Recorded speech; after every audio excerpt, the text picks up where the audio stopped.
Fjala krenari është një fjalë që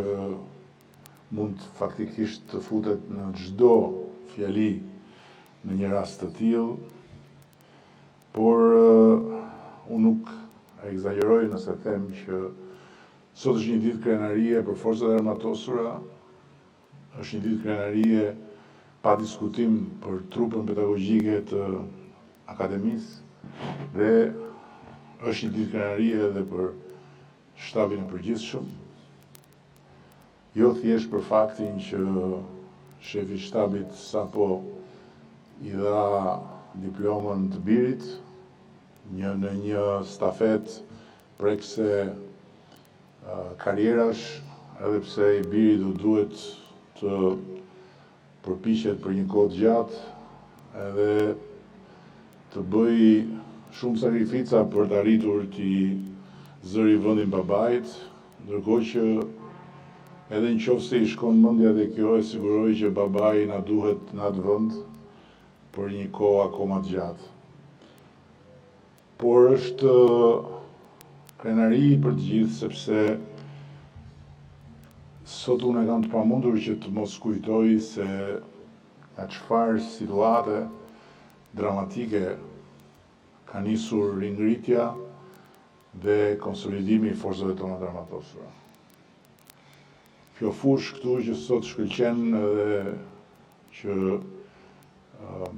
na mirëpret në një orar në dukje të pazakonshëm, ka qenë një fushë dheu e papërdorshme dhe faktikisht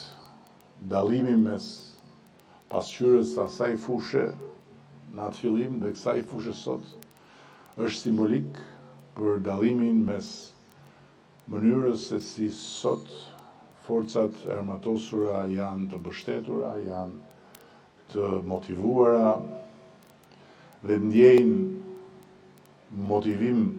të përditshëm nga vëmendja, nga respekti, që nuk janë vetëm me fjalë,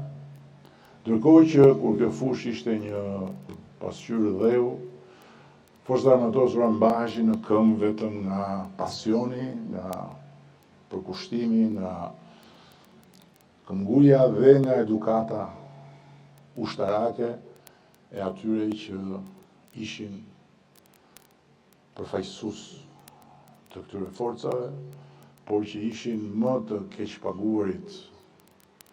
në rajonin tonë dhe që